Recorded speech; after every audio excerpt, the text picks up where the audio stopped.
গাজীপুরের কালিয়াকৈরে চোর সন্দেহে ৩ জনকে পিটিয়ে মারল এলাকাবাসী। পিকআপে আগুন। তারা দীর্ঘদিন যাবৎ এই আমাদের গাজীপুর বিভিন্ন এলাকা হইতে তারা কৃষকের গরু চুরি করে নিয়ে বিক্রি করিতেছে। কাপাসিয়ায় হত্যার শিকার ৫ জনকে দাফন, মূল অভিযুক্ত এখনো পলাতক। নারায়ণগঞ্জে দগ্ধ বাবা মা সহ ৩ সন্তানের অবস্থায় আশঙ্কাজনক। গ্যাস দুর্ঘটনা রোধে দ্রুত করণীয় নির্ধারণের আশ্বাস স্বাস্থ্যমন্ত্রীর। ফ্রিজ ভাঙিয়েছে ফ্রিজ, এবারে পানি মধ্যে রাখতে মধ্যে রক্ত, একবার অবস্থা খারাপ, ৫ জনে একবারে পুইরা আসে। সিলিন্ডারটা যেন মাঝে মাঝে কোম্পানির লোক দিয়ে চেক করান লিকেজ আছে কিনা, বা সরকারি যে গ্যাস লাইন দেওয়া হয় এটাও ঘরের ভিতরে কোনো লিকেজ থাকে কিনা, যেখানে নজলটা থাকে। দেশে হাম এবং উপসর্গে মৃত্যু বাড়ছে। সিলেটের হাসপাতালগুলোতে রোগীর চাপ সামাল দিতে হিমশিম অবস্থা, আইসিইউ সংকট। মানিকগঞ্জে পদ্মার দুর্গম চরে প্রভাবশালীদের বিরুদ্ধে শত শত বিঘা জমি দখলের অভিযোগ। স্বরাষ্ট্র মন্ত্রণালয়ের দ্বারস্থ হয়েছেন ভুক্তভোগীরা।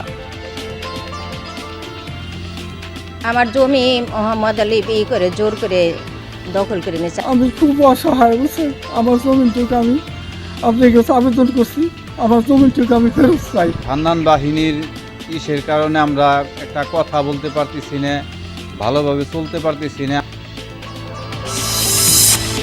কোরবানির পশু প্রস্তুতে ব্যস্ত সময় কাটছে নরসিংদীর খামারিদের। গো খাদ্যের দাম বৃদ্ধিতে লাভ নিয়ে দুশ্চিন্তা।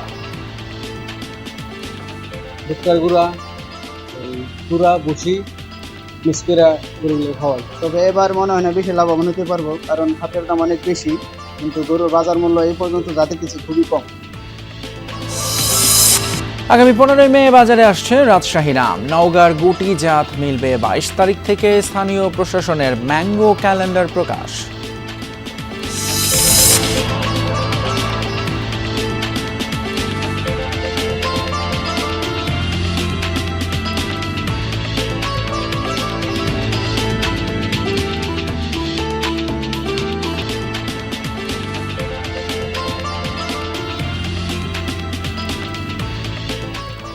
সবাইকে আমন্ত্রণ বিরতহীন সংবাদ সারা দেশে। আপনাদের সঙ্গে আছি আমি ফয়সাল তিতুমির। এতক্ষণ শিরোনামগুলো দেখলেন। গাজীপুরের কালিয়াকৈরে গরু চোর সন্দেহে ৩ জনকে পিটিয়ে হত্যা করেছে এলাকাবাসী। বেশ কিছুদিন ধরে এলাকায় গরু চুরি বেড়ে যাওয়ায় রাত জেগে পাহারা বসায় স্থানীয়রা। তাদের দাবি, ভোরের দিকে চোরের দল পিকআপ নিয়ে গ্রামে ঢোকে। এ সময় ৩ জনকে ধরে গণপিটুনি দিলে মৃত্যু হয় তাদের। গাজীপুরের কালিয়াকৈর সদর থেকে ১০-১২ কিলোমিটার দূরের জনপদ বাগচালা।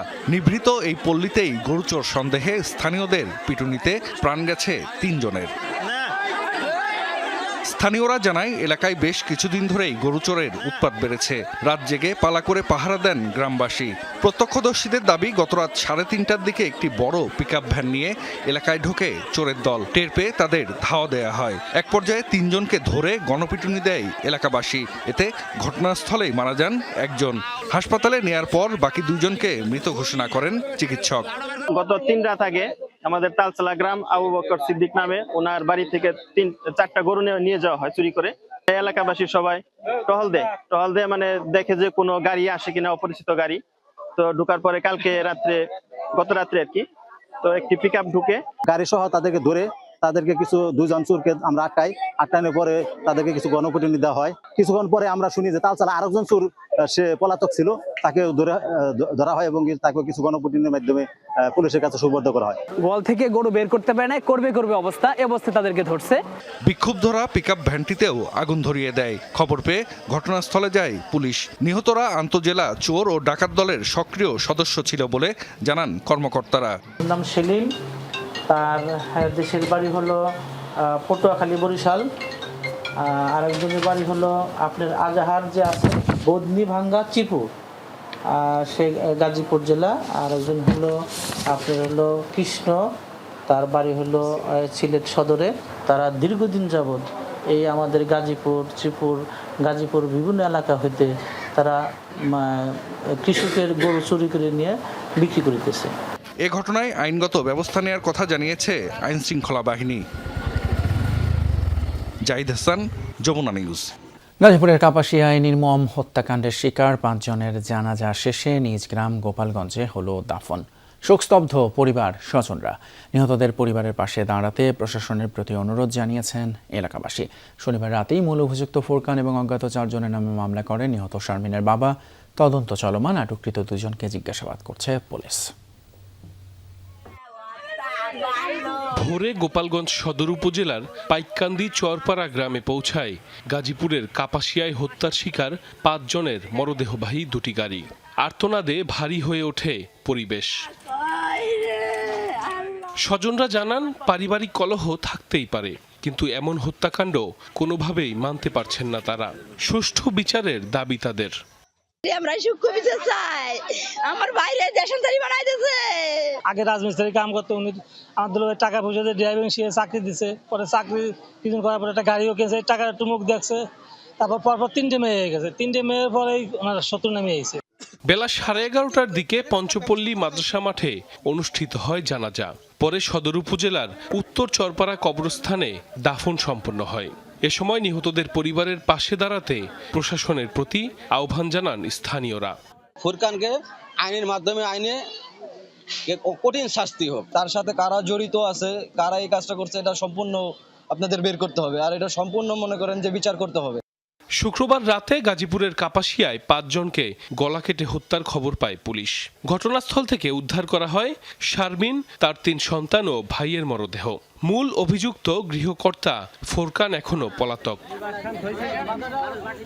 শনিবার রাতে ফোরকানকে প্রধান আসামি করে অজ্ঞাত আরও 4 জনের নামে মামলা করেন নিহত শারমিনের বাবা শাহাদাত মোল্লা। জিজ্ঞাসাবাদের জন্য 2 জনকে আটক করেছে পুলিশ। সাইফ আহমেদ, যমুনা নিউজ। নারায়ণগঞ্জের ফতুল্লায় একটি বাসায় গ্যাস লিকেজ থেকে বিস্ফোরণে 3 শিশু সন্তান সহ স্বামী স্ত্রী দগ্ধ হয়েছেন। আশঙ্কাজনক অবস্থায় তাদেরকে জাতীয় বার্ন ইনস্টিটিউটে ভর্তি করা হয়েছে। দগ্ধদের শারীরিক অবস্থার খবর নিতে দুপুরে হাসপাতালে যান স্বাস্থ্যমন্ত্রী। এ সময় তিনি দগ্ধদের সর্বোচ্চ চিকিৎসার নির্দেশনা দেন।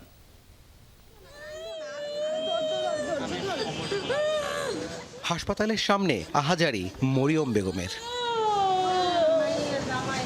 নারায়ণগঞ্জের ফতুল্লার গিরিধারা এলাকায় গ্যাস লিকেজ থেকে বিস্ফোরণে মেয়ে সালমা, মেয়ে জামাই আবুল কালাম সহ 5 জন দগ্ধ হয়ে ভর্তি হাসপাতালে। এখানে একটা গ্যাসের লাইন লিকেজ ছিল। গ্যাস সমস্ত রুমে বদ্ধ হয়ে একটা গ্যাসের চেম্বার সৃষ্টি হয়েছে। চেম্বার সৃষ্টি হওয়ার কারণে যে নিস্তারায় যে ছিল, উনি সিগারেট ধরাতে যাওয়ার ফলেই হঠাৎ করে এই দুর্ঘটনাটা ঘটছে। সকাল 6:30টার দিকে বাসায় হঠাৎ বিস্ফোরণ হলে দগ্ধ হয় পরিবারের সবাই। গ্যাস লাইনের লিকেজ থেকে এই দুর্ঘটনা বলে ধারণা করা হচ্ছে। দগ্ধদের দ্রুত নেওয়া হয় জাতীয় বার্ন ইনস্টিটিউটে। গরমুট করে কাঁপতেছে, এই ফ্রিজ মিজ দিয়ে কাটবে ভেঙে গেছে ফ্রিজ। এবার পানি মধ্যে রাখতে মধ্যে যায় রক্ত। একবার অবস্থা খারাপ, 5 জনে একবারে ফুইরা শেষ। এরপরে আমরা এই দরজা ভাঙছে, এই দরজা ক্ষয়ক্ষতি হয়েছে। ওনাদের অনেক মারাত্মক অবস্থা দেখে মানুষজন ডাকাডাকি করলাম, ডাকাডাকি করে ওনাদেরকে গাড়িতে উঠানো হয়েছে। এই ঘটনায় পরিবারের কর্তা আবুল কালামের 95% শরীর পুড়ে যায়। বাকিদের অবস্থাও আশঙ্কাজনক বলে জানান কর্তব্যরত চিকিৎসক।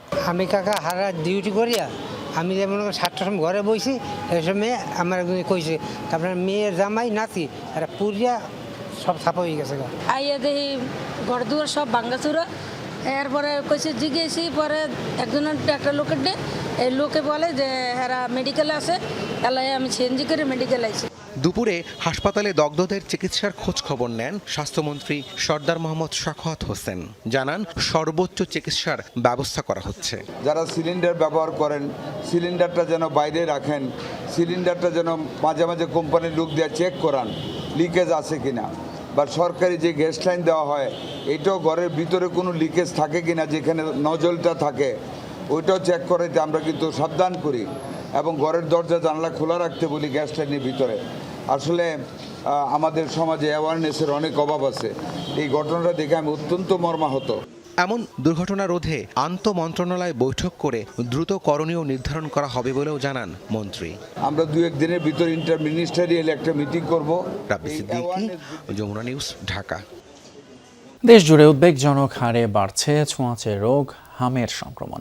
গত 24 ঘন্টায় উপসর্গ নিয়ে 3 শিশুর মৃত্যু হয়েছে। এদের মধ্যে সিলেটে 2 এবং বরিশালে 1 জন রয়েছেন। এই নিয়ে সিলেটে হাম এবং উপসর্গ নিয়ে প্রাণহানির সংখ্যা দাঁড়ালো 26 জনে। গত 24 ঘন্টায় এই জেলার বিভিন্ন হাসপাতালে নতুন রোগী ভর্তি হয়েছে 122 জন।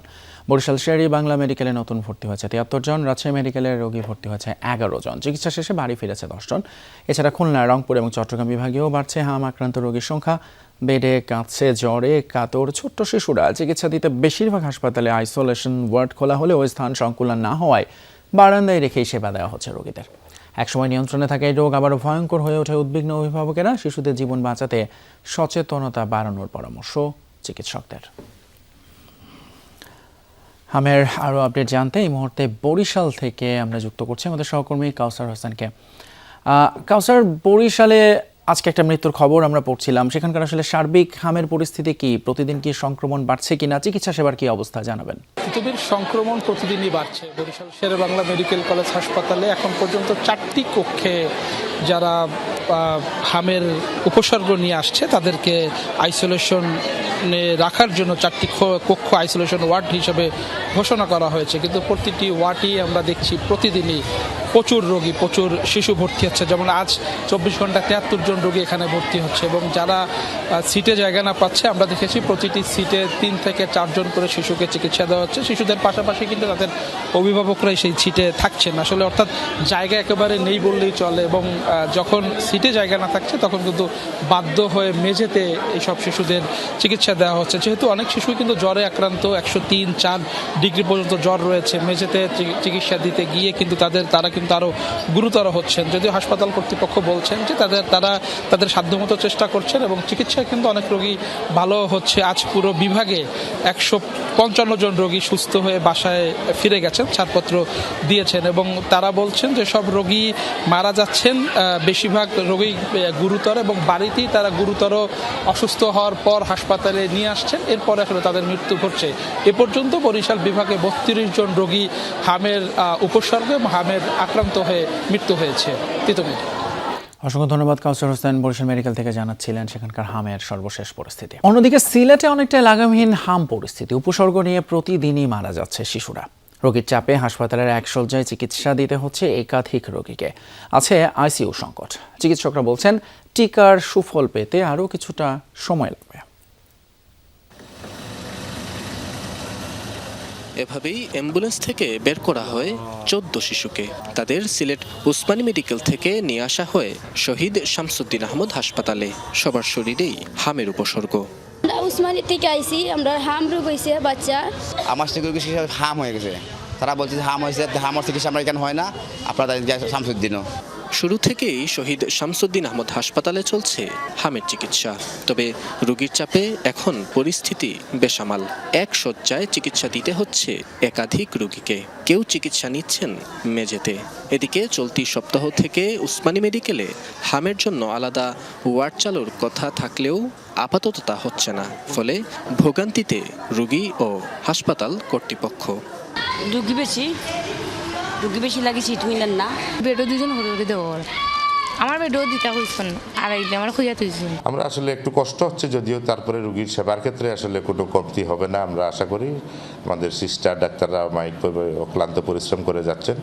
চিকিৎসকরা বলছেন টিকা অব্যবস্থাপনায় সামাজিকভাবে গড়ে ওঠা ইমিউনিটি সিস্টেম ক্ষতিগ্রস্ত হওয়া এবং দেরি করে শিশুদের হাসপাতালে নিয়ে আসায় এবার শিশুদের শারীরিক জটিলতা ও মৃত্যুহার বেড়েছে।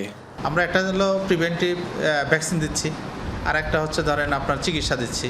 এর ফলাফল একটু পাইতে মাসখানেক আশা করি সময় লাগবে। স্বাভাবিকভাবে মৃত্যুর হার কিছুটা বেশি এই মুহূর্তে সিলেটে। আমাদের কাছে মনে হচ্ছে পেশেন্টরা, আমরা অনুরোধ করব পেশেন্টের অভিভাবকদেরকে, বাচ্চার যদি সাধারণ জ্বর, সর্দি, কাশি এবং শ্বাসকষ্ট বা র্যাশ দেখা দেয়, সাথে সাথে যেন চিকিৎসকের শরণাপন্ন হন। এ অবস্থায় অভিভাবকদের সচেতনতা বৃদ্ধি সংক্রমণ নিয়ন্ত্রণে বড় ভূমিকা রাখবে বলে মনে করছেন সংশ্লিষ্টরা। নাবিল হোসেন, যমুনা নিউজ, সিলেট। গোপালগঞ্জের কাশিয়ানীতে শিশু ধর্ষণের ঘটনায় অভিযুক্ত মোরসালিন শেখকে গ্রেপ্তার করেছে পুলিশ। শনিবার রাতে ঢাকার কেরানীগঞ্জ থেকে তাকে গ্রেপ্তার করা হয়। বর্তমানে সে গোপালগঞ্জের পুলিশ হেফাজতে রয়েছে। অভিযুক্তকে প্রাথমিক জিজ্ঞাসাবাদ শেষে আদালতে তোলা হবে বলে জানিয়েছেন অতিরিক্ত পুলিশ সুপার মোহাম্মদ জিয়াউল হক। তিনি আরও বলেন, শনিবার ভুক্তভোগী না নিয়ে অভিযুক্তের বিরুদ্ধে মামলা করেন। পরে আধুনিক প্রযুক্তি ব্যবহার করে কেরানীগঞ্জ থেকে মুরসালিন শেখকে গ্রেপ্তার করে পুলিশ। এর আগে বৃহস্পতিবার কাশিয়ানী উপজেলার নিজামকান্দি গ্রামে ধর্ষণের ঘটনা ঘটে। পরিবারের সচ্ছলতা আনতেই পাড়ি জমিয়েছিলেন রাশিয়ায়, কিন্তু চাকরি ছেড়ে যোগ দেন সেনাবাহিনীতে। ইউক্রেনের বিরুদ্ধে চলমান যুদ্ধে ফ্রন্ট লাইনে প্রাণ হারান কিশোরগঞ্জের করিমগঞ্জের ছেলে রিয়াদ। যুদ্ধে যোগদান আর মৃত্যুর সংবাদে শোকে স্তব্ধ পরিবার। এখন মৃত্যুর পর খোঁজ নেই মরদেহেরও। সংশ্লিষ্টদের সহযোগিতা কামনা করছে পরিবারটি। পরিবারের আদরের সদস্যকে হারিয়ে থামছে না স্বজনদের আহাজারি। কিশোরগঞ্জের করিমগঞ্জ উপজেলার বাসিন্দা মোহাম্মদ রিয়াদ রশিদ 2024 সালের ডিসেম্বরে একটি কোম্পানিতে কাজের উদ্দেশ্যে রাশিয়া যান।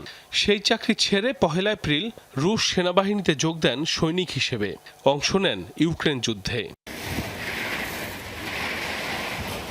গত শুক্রবার বন্ধু ও সহযোদ্ধা লিমন দত্ত পরিবারকে জানান মৃত্যুর সংবাদ। বলেন, গেল 2 মে রুশ সীমান্তে ড্রোন হামলা চালায় ইউক্রেনীয় বাহিনী। এতেই নিহত হন রিয়াদ সহ আরও 2 জন। এমন সংবাদে শোকে স্তব্ধ পুরো পরিবার।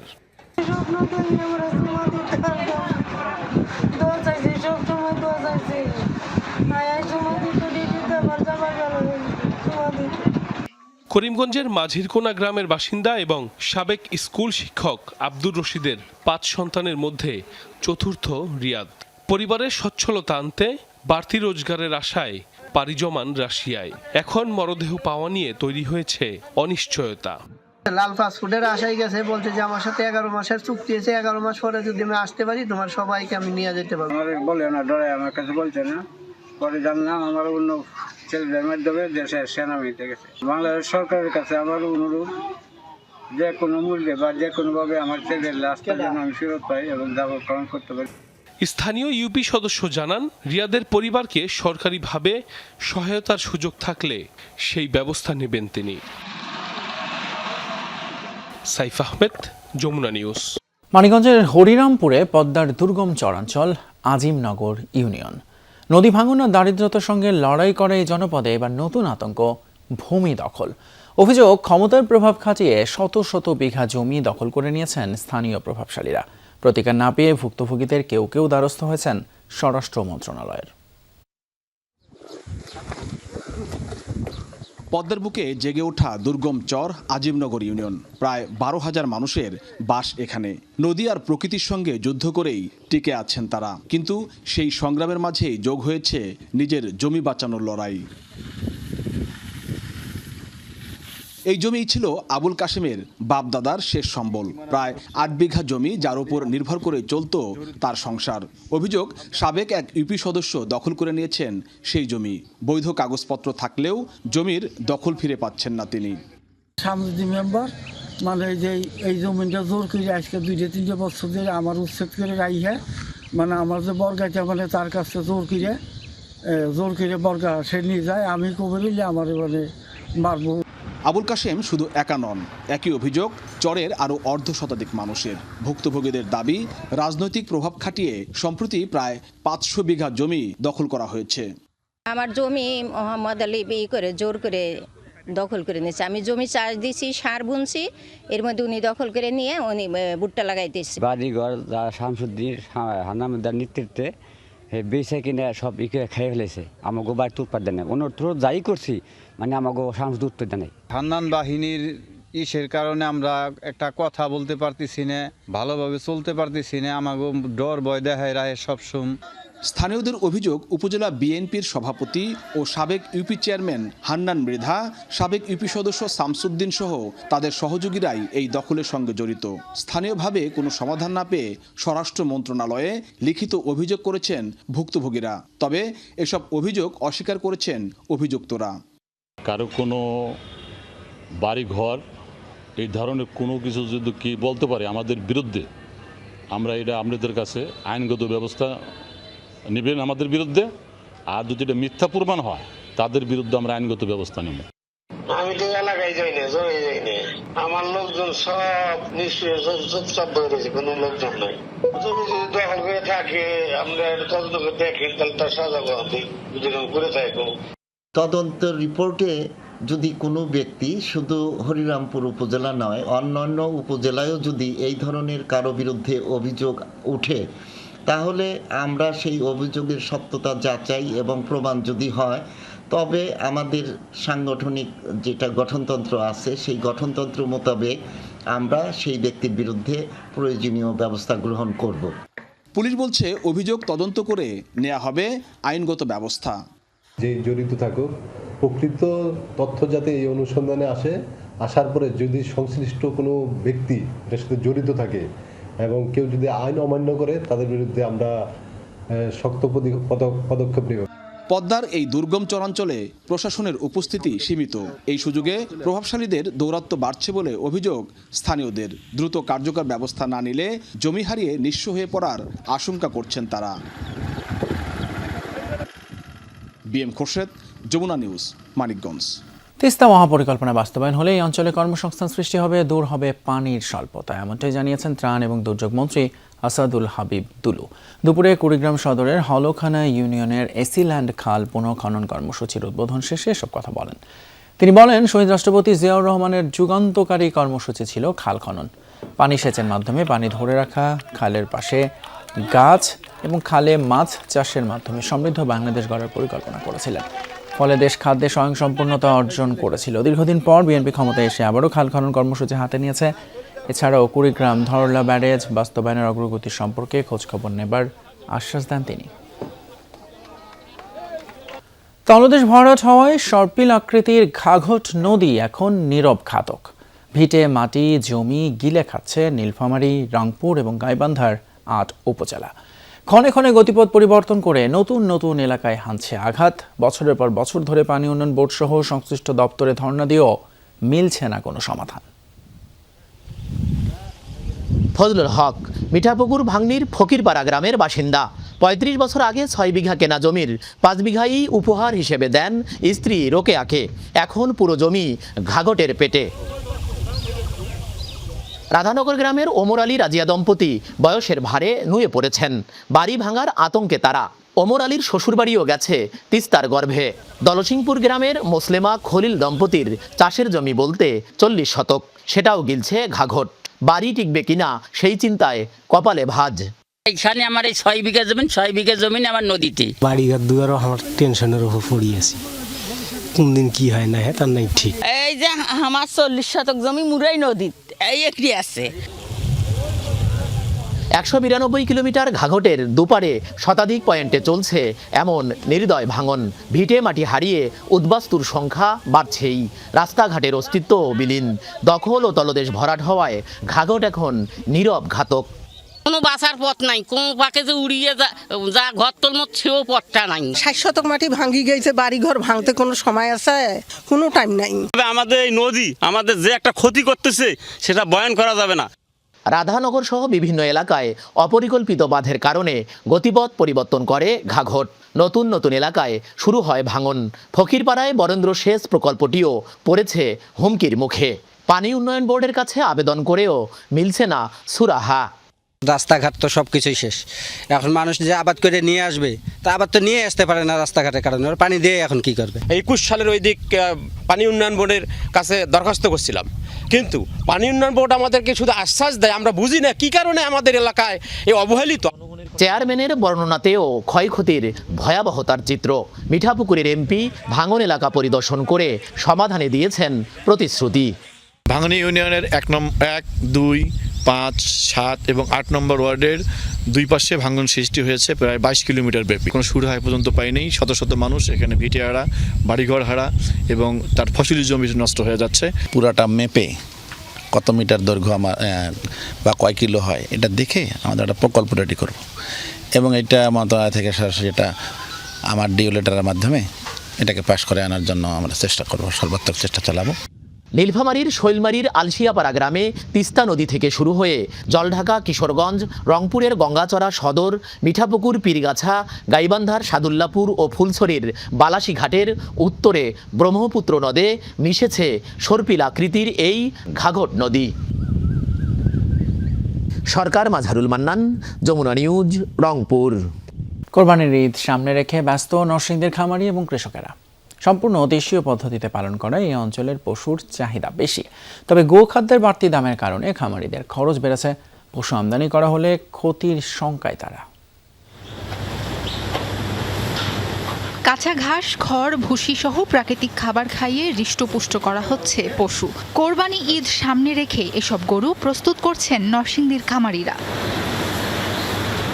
দেশের বিভিন্ন হাট ঘুরে ঈদের 6 থেকে 11 মাস আগে গরু, মহিষ ও ছাগল কিনে লালন পালন শুরু করেন কৃষকরা। খামারিদের পাশাপাশি লাভের আশায় পারিবারিকভাবেও অনেকে কোরবানির পশু পালন করছেন। খাওয়ানো হচ্ছে প্রাকৃতিক খাবার। তবে গোখাদ্যের বাড়তি দামের কারণে লাভ নিয়ে শঙ্কায় খামারিরা। কৃষকরা বলছেন, পশু আমদানি বন্ধ না হলে ভবিষ্যতে আগ্রহ হারাবেন তারা। এই গরুগুলি খাবার দাবার রাজে সব হলো আমাদের বাংলা খাবার। ভুট্টার গুঁড়া, এই পুরা বসি মিক্স করে গরুগুলো খাওয়াই। আর হইলো এই চাউলের খুদ, মিষ্টি আলু, মিষ্টি কুমড়া, এগুলা খাওয়াই আর কি। গরুর মনে করেন গোসল করার লাগে প্রতিদিন মনে করেন একবার দুইবার, কিছু কিছু সময় গরমের সিজনে 3বার করানো হয়। তবে এবার মনে হয় না বেশি লাভবান হতে পারবো, কারণ খাদ্যের দাম অনেক বেশি, কিন্তু গরুর বাজার মূল্য এই পর্যন্ত যা দেখতেছি খুবই কম। যদি ইন্ডিয়ান গরু ঢুকে, হয়তোবা আজকে আমার 80 জন যদি নরসিংদী জেলায় 80টা যদি উদ্যোক্তা থাকে কৃষির উপর বা গরুর উপর, সামনের বছর হয়তো এটা 40 আশা করি। জেলা প্রাণী সম্পদ বিভাগ জানিয়েছে, খামারিদের দেশীয় পদ্ধতিতে পশুপালনের প্রশিক্ষণ দেওয়া হয়েছে। পশুর স্বাস্থ্য তদারকি করা হচ্ছে নিয়মিত। আমাদের যেহেতু সক্ষমতা রয়েছে, আমাদের এই বছর সারা দেশে 22 লক্ষ গবাদি পশু আমাদের আরো কোরবানির দিকে যেটা আমাদের উদ্যোগে থাকবে সারা দেশে। সেই লক্ষ্যে আমরা কোনোভাবেই আশেপাশে কোনো জায়গা থেকে গবাদি পশু আমাদের দেশের নাম থেকে বিডিআরের মহাপরিচালক সহ অন্যান্য আইনশৃঙ্খলা বাহিনী যারা তাদেরকে নিয়ে তারা মিটিং করেছে, এবং এটা কোনোভাবেই এটা হবে না। এবছর জেলায় ৭৮,৬৪৫টি পশুর চাহিদা রয়েছে। প্রস্তুত রয়েছে ৮৫,৯০৫টি কোরবানিযোগ্য পশু। সাবরিনা লিজা, যমুনা নিউজ। আগামী 15 মে বাজারে আসছে রাজশাহীর আম। বাগান থেকে বিভিন্ন জাতের আম পাড়ার সময় নির্ধারণ করে ম্যাঙ্গো ক্যালেন্ডার প্রকাশ করেছে স্থানীয় প্রশাসন। বিকেলে অংশীজনদের সাথে আম সংগ্রহ, পরিবহন ও বাজারজাত নিয়ে মতবিনিময় করে জেলা প্রশাসন। ক্যালেন্ডার অনুযায়ী 15 থেকে শুরু হবে সকল প্রকার গুটি আম নামানো। গোপালভোগ পাড়া শুরু হবে 22 মে থেকে।